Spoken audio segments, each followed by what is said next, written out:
let's think about DB versus DC for a minute. Okay, now whether you're in a sovereign wealth fund where you're in an unfunded system that is completely state-sponsored, possible with contribution from an employee, or whether you're in a funded DB arrangement with a pension guarantee with a sponsor and you're contributing, in the world of DB, we all know that effectively the risk sits with either the state or the sponsor. Yeah.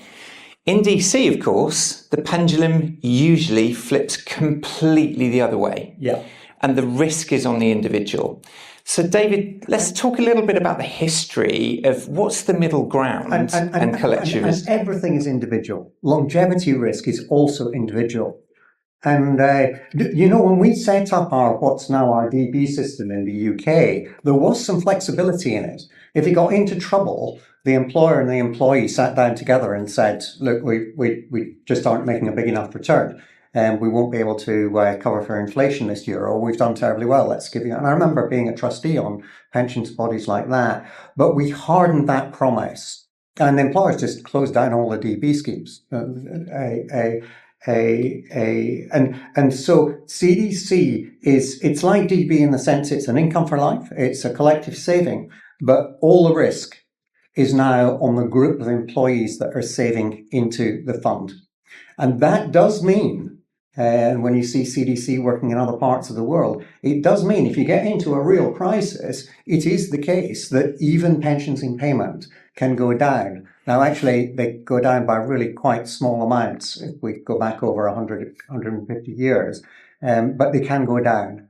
So all the risk in a CDC is with the beneficiaries, and that makes it possible for employers to do it again. It's the same risk for the employer as a DC scheme, but it just gives a much, much better benefit to your beneficiaries. David, thank you. David, can we talk a little bit about, from a member journey perspective, how does collectivism in terms of a DC context, how does that solve perhaps some of the decumulation challenges that we have in DC and create this income for life? Because what we've got in DC or in a 401k or the main things in Australia as well, it's not really a pension, it's a savings plan. And by the way, having a savings plan for your old age is a really good idea compared to having absolutely nothing. It's a good idea. What it's not is an income for life.